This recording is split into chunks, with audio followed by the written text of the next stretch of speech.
Mainit na balita. Habang silang dalawa ay nakakulong sa dahig, pwede nang ma-impeach ang Inday Sara at palitan.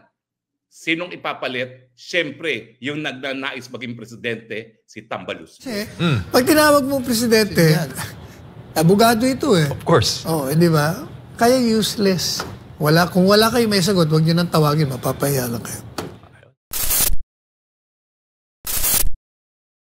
Attorney Harry Roque, naglabas ng matinding pasabog.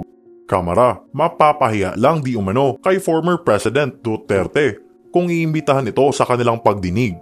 Naglabas nga ng nakakagulat na balita itong si former spokesperson Attorney Harry Roque.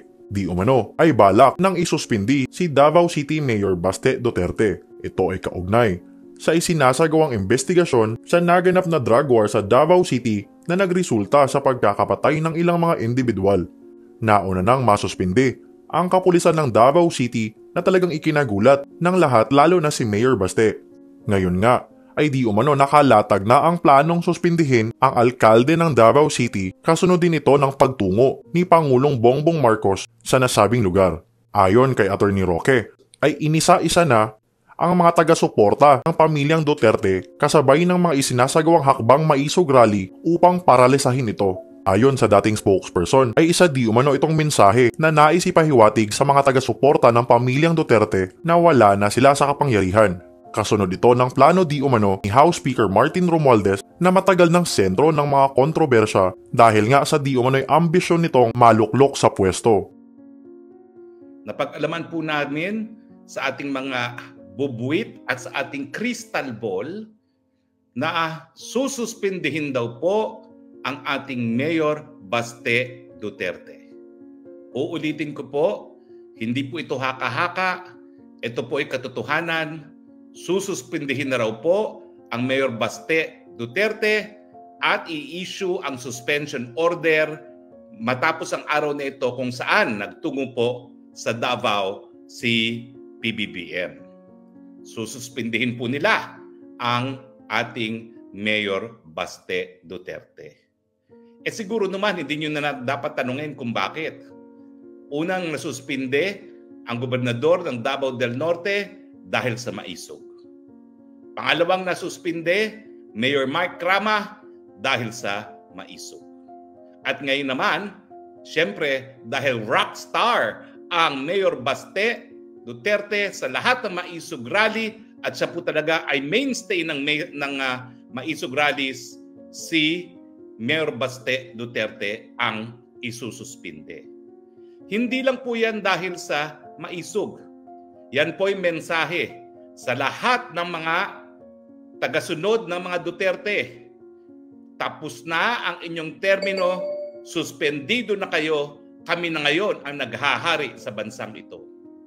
Wala man kayong masamang gagawin dahil kami na ngayon ang naghaharing uri sa bansang ito, lahat ng kalaban suspendido.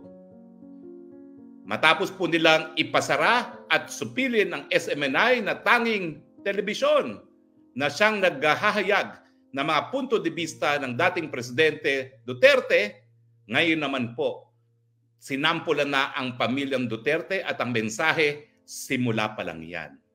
Susunod na dyan ang pagpapakulong kay PRRD at siyempre dahil hinabol nila si VP Sara, ang pagpapakulong kay VP Sara para sa ganon, habang silang dalawa ay nakakulong sa dahig, pwede nang ma-impeach ang Inday Sara at palitan.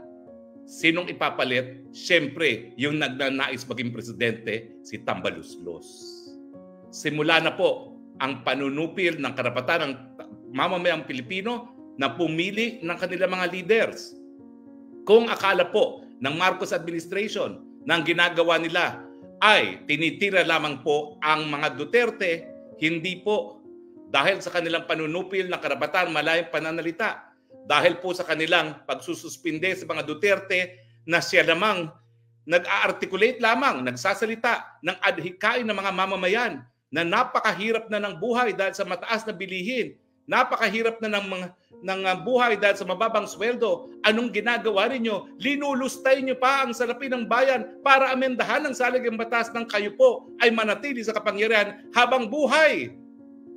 Yan po ang krusada ng mga Duterte. Hindi po ito laban ng Duterte laban sa mga Marcos.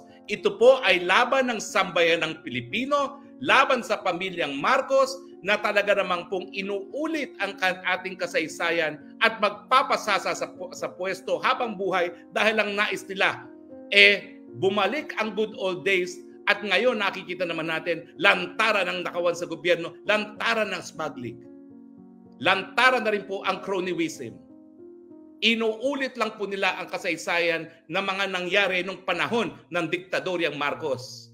Kaya nga po, ang sigaw ng marami, ito Marcos Jr., adiktadura.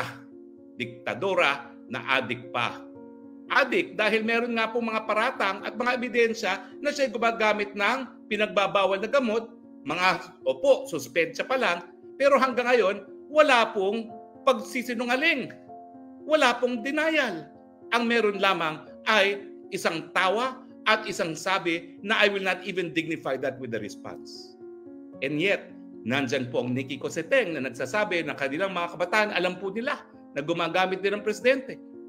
Nandyan po ang PDEA Leaks na meron palang confidential informant na nakita at meron mga larawan na gumagamit ng pinagbabawal na gamot.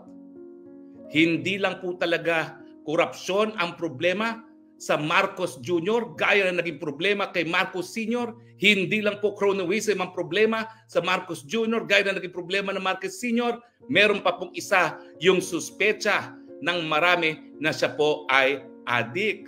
Kasabay naman ito ay ang isinasagawang investigasyon sa mababang kapulungan patungkol di umano sa nangyaring extrajudicial killings sa panahon ni dating Pangulong Duterte upang mapanagot di umano ang mga may sala. Ayon nga kay Attorney Salvador Panelo, ay mapapahiya lamang ang mga kongresista ng Kamara kung sakaling mangyari ito dahil nga sa abilidad at kaalaman ni dating President Duterte sa batas. Idagdag pa ang mga hindi klarong ebidensya laban sa kanya. Matagal na nga di umano ang isyong ito, ngunit malaki ang posibilidad na talagang maimbitahan sa Kamara ang dating Chief Executive kasama na din ang dating PNP Chief noon na si Senator Bato de la Rosa. Related issue, nagkaroon po ng investigasyon dyan sa mababang kapulungan ng Kongreso hinggil daw po sa mga issue ng extrajudicial killings sa ilalim po ng drug campaign ng former Duterte administration at ini-issue Attorney Sal. Mukhang nais ipatawag si former President Duterte at si Senator Ronald Bato de la Rosa. Your thoughts on that, sir? Teka muna, ang ganda yata na ibalik mo nga yung polo ni Presidente Duterte. Passionista ang dating Ibalik nyo nga yun. Ayan. Yan. Aba, talaga naman. Mr. Passion. Passionista ng Presidente Anyway, yan po alam po niya. Matagal ko nung ako'y nasa Malacanang pa, tagapagsalita niya at abogado niya. Yun ang claim na 20,000 plus. Sama nagmula yun? Nagmula yung kay Rappler Sino nga si Rappler? Maria Ressa. Si Maria Ressa. US funded. Siya nag-release nun. And in fact, personally, I asked her. Sabi ko, I don't remember na kung personally o basta parang sinagot niya yung tanong ko Sabi ko, saan mo na ako yung 20,000? Sabi niya, ni-report lang yan ng isang dyaryo din tinamaan ng magaling ka ako.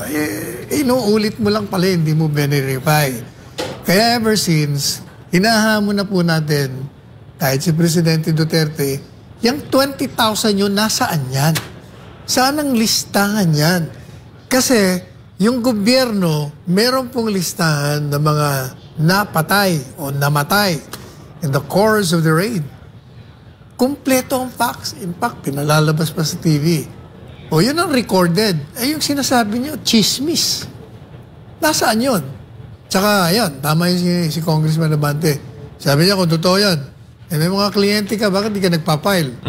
Sabi naman nung abogado ayaw mo mag-file Tapos ayaw mag-file, tapos sinisisi nyo yung nakarang administrasyon. Pero, di ba, attorney, overwhelming po ang comment ng taong bayan doon sa